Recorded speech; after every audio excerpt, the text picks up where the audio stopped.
I saw you fighting there. We could have used more of you. Did they really have a troll?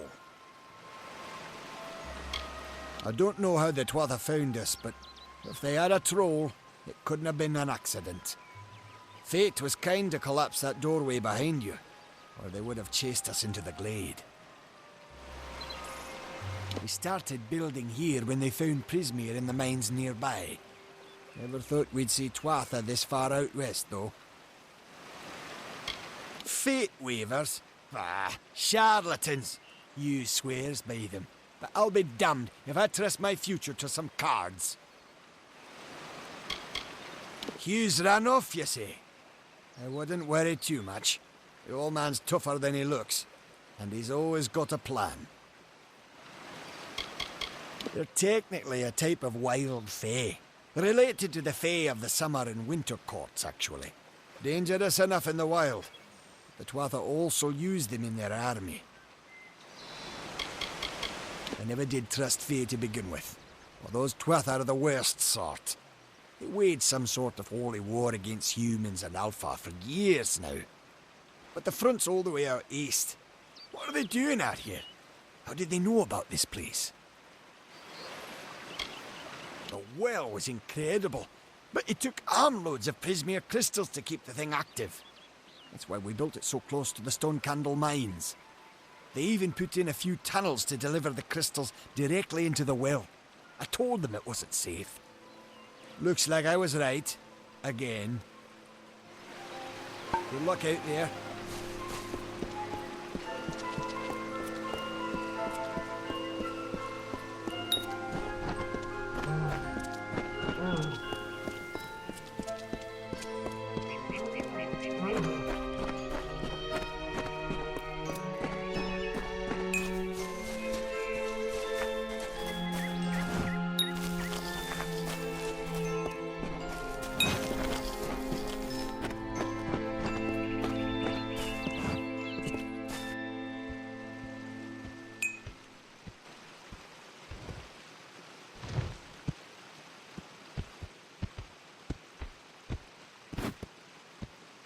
You've come from the tower, haven't you? Name's Agarth. Maybe you can help an old fate weaver, eh?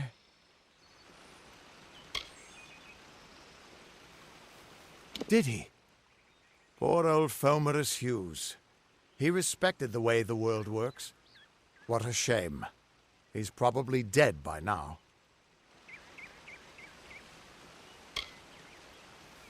The cards told me that the Well of Souls would work, but Hughes's success would come on the day of his death.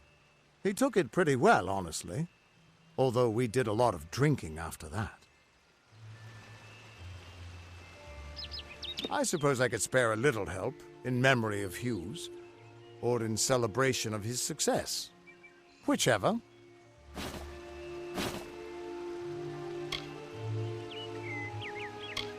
You're the one.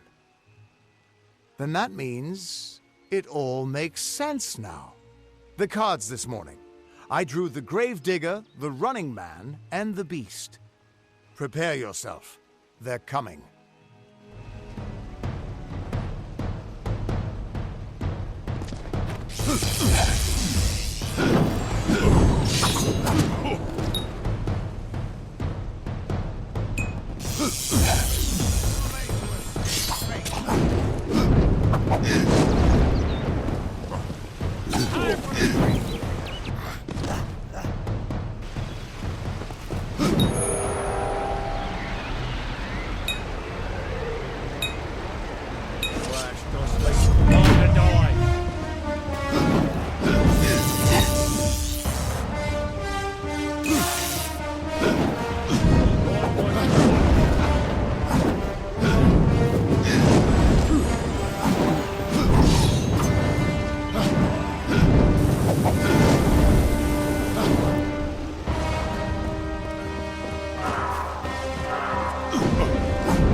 How? What are you? The threads of fate. I've seen them before, but I've never seen anyone manipulate them like that. You just changed how the world was supposed to work. How did you do that? Hughes may have brought you back to life, but that was still part of fate's plan. Nothing short of a god can do what you did. Come here. I'm going to do a reading. You might be able to change the threads, but fate will still have a plan for you. I promise not to tell you if I see your death. That would be my guess. He was an academic, but he had a proper respect for fate's plan, unlike most gnomes. You're nervous. Relax. This is what Fate Weavers do. I'll be seeing your place in the pattern of destiny. Who you are, what you've done, where your path takes you. Or, at least, I should be. You're real, right? I swear I haven't had that much. Fate's weave is always hard to see. It's in motion, hard to make out, but undeniably there. Yours is just missing. This doesn't make sense. All mortal creatures have a place in the pattern. You should have one too, dead or not. If this is true, and I'm not saying I believe it, then your path is yours to determine.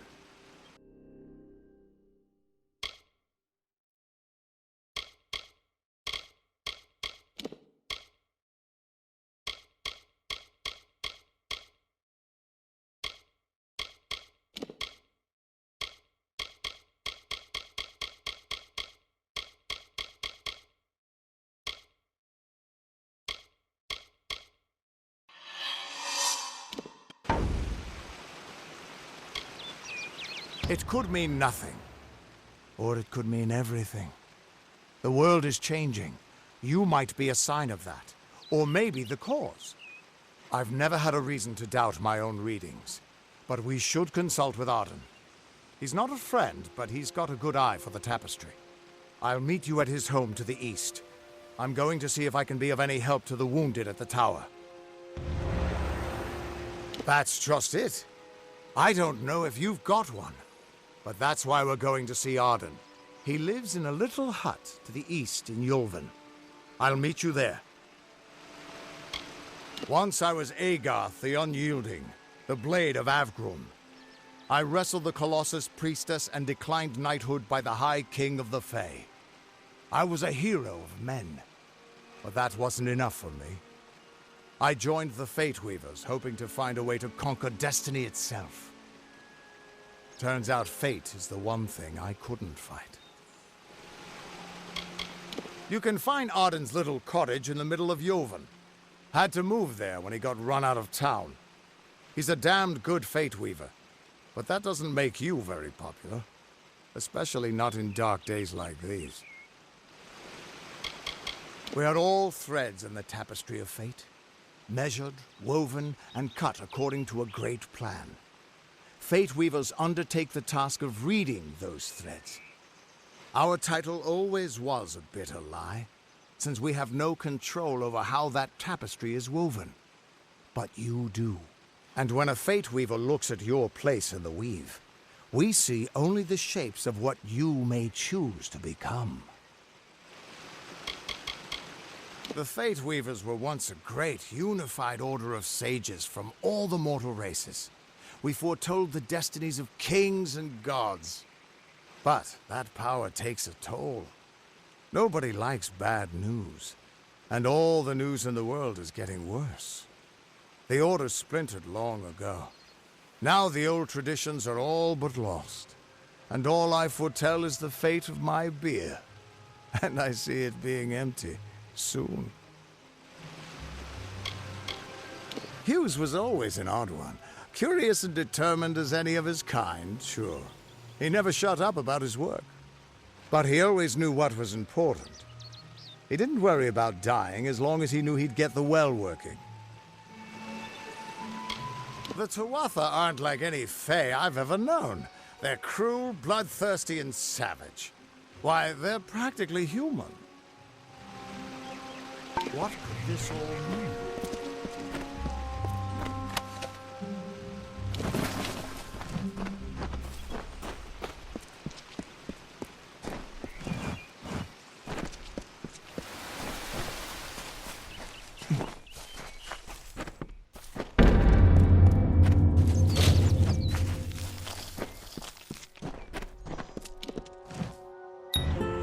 Of all the songs in halls of lore, there echoes none more grand than Olane's many feats of might, the pure and lady of the light. She is a knight of golden knot. She is the cure seeker, the conscience of the summer fae. She is the heart of spring, of day.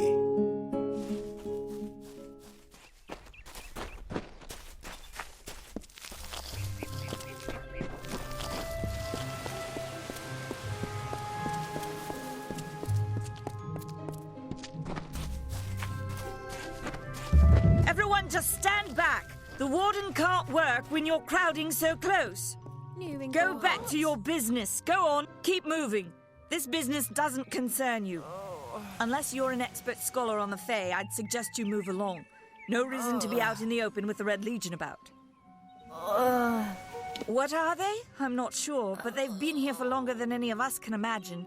They're older than the trees. They have to be. They grew them. Humans and immortals cannot live together in peace, at least not forever. The peace we have with the Summer Court is unnatural. That's my opinion. You might call it a Fae nation, one of two united factions that rule their kind. The Summer Court are not exactly allies, but they do let us be, most of the time. It's the other Fae, the Winter Court, that has spawned the dreaded Tuatha, a vicious clan of killers who wish to defeat and enslave all mortals. Are you playing a trick on me? I would hope so. We're going on 10 years of the mortals and the Tuatha locked in a deadly embrace. Normally, I'd decry the bloodshed, but this is a conflict that we cannot afford to lose. Bandits, but no ordinary bandits. Surely you've heard of Red the Dead Idward. They say he drinks the blood of his captives, that he consumes their souls. Or perhaps those are just rumors. You should be fine if you stay inside the village. Once you go beyond the boundaries of Gorhart, however, your life is in your hands. I'd never seen one of them until a day or so ago. It appears that a small group of warriors ventured inland to strike behind our lines. Believe the stories, friend. The Tuatha are mad. They have been touched by a dark magic. They are wholly corrupted, and they are the enemy. I don't know if you noticed, but St. Ordwig's mission closed its gate moments before that Fae's body turned up on the road. I don't like what that suggests. Not at all. The Brothers of St. Ordwig's are an odd sort, scurrying back and forth across the mission like squirrels gathering nuts. I wonder what goes on behind those closed doors. Hello. I don't care what you race. It's a tragedy whenever anyone's savage like this. Just look at the poor creature. She's been beaten to the brink of death. The Fae may be strange, but they certainly don't deserve this. It appears she was attacked with some manner of short blade, likely a dagger, although there's no way I can be sure. People simply stood by as she called for help. No one lifted a finger. Can you imagine? It's shameful to treat another in such a way, even if she is a Fae. I don't know whether we possess the knowledge to treat such a wound. Frankly, I don't even know if I could save a mortal with such grievous wounds. Well, you're the only one.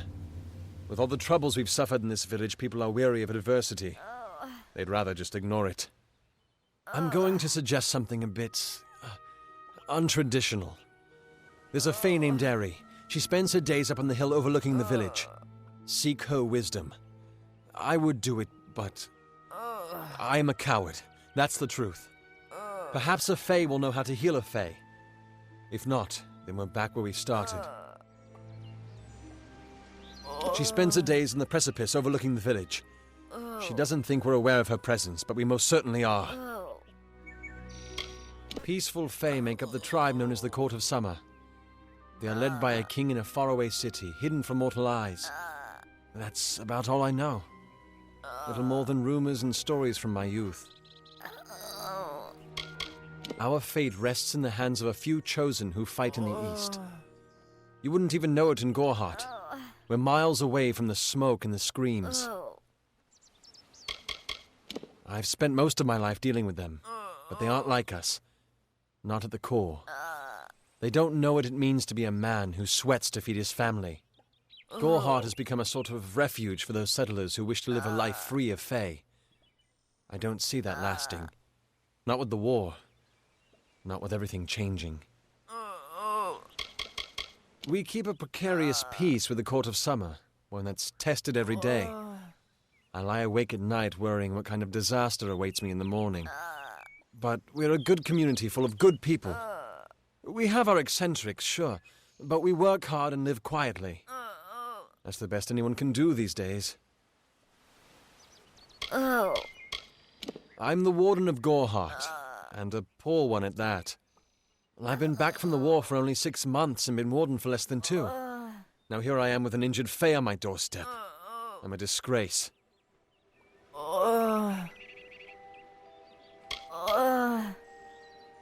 I've seen many bandit clans in the Crystal War and back home, but these men are a particular breed. They like their victims weak and bloody. The Red Legion has been a presence in the area for several weeks now. Our people are scared to show their faces after dark.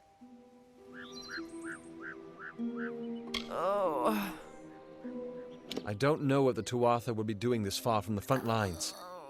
It must be something vital to their interests. They're a wicked breed, though, and I pity the man who meets up with them in these darkened forests.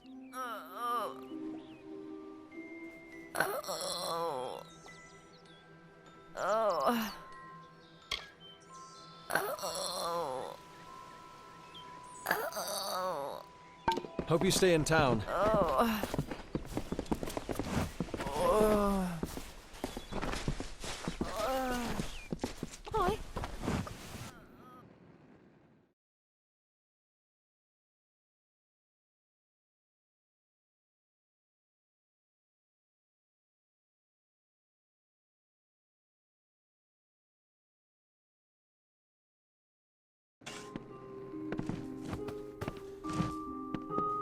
You there? Do you feel nauseous? Itchy? Have you noticed any blood leaking from your eye sockets? I've been noticing the symptoms everywhere. No, this situation could not be any worse. If the Red Legion is involved, then we could all be staring death in the face. What have I done? Why ask questions when you could never understand the answers? It's clear your prowess is not with wit, but with a weapon. If you must know, something of value has been stolen. An alchemical formula that, if released, could cause untold devastation. I see its symptoms everywhere. Only my apprentice, Karth, and I knew of my work on the formula, but he's gone missing as well.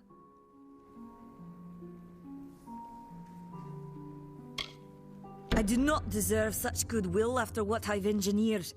If disaster occurs in Odorath, it will be on my head.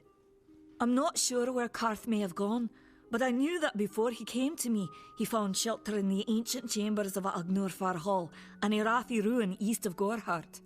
Once you've ensured Karth's safety, you must learn what's happened to my formula. When you do, destroy it. It's the only way to keep us safe. He always spoke of his time as a wastrel living in the abandoned halls of Agnor Hall, the Irathi ruin. People say it's haunted, but people say many things. The villagers believe it's haunted, but I have a feeling that's a ruse devised by the Red Legion. They mean to terrorize these people into submission, and it's working. Haven't you seen it? The grim tower to the west. Avoid its shadow if you can. Because what transpires inside Alistar will benefit no one, I would know. I have seen many conflicts unfold, but never have I seen one in which the fates of so many are at stake. The Tuatha will not settle for simple victory. They want total domination and will do whatever it takes to achieve it.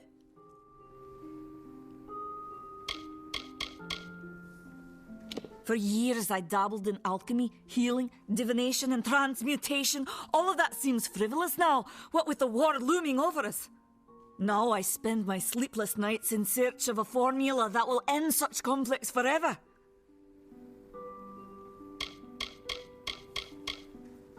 I fear for his life. Karth was gifted in a way that I've witnessed in only a select few. If the Red Legion has him, there's no telling of how he'll be treated. If you must know, my name is Nani Henry, formerly the chief alchemist of Alistar. But you wouldn't know what that is, would you? When the scholars in the tower ordered me to leave the grounds, I took refuge here. The Almain are a private people, keen to keep to themselves, like me. Bandits, ruthless and well organized. The Red Legion is reaping many rewards by preying on vulnerable Almain settlers traveling east. Long ago, these villains confined themselves to the coast, but recently they've moved inland to avoid the war. Now they're our problem.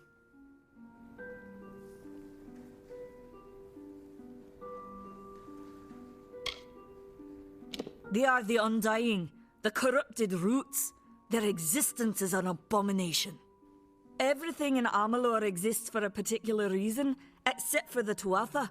They're not meant to be.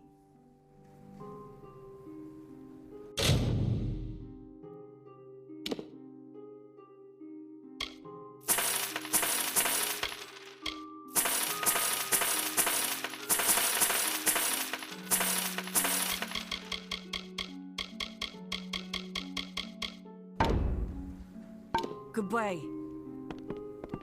Welcome to...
Welcome. Time is of the essence. That's never been more true.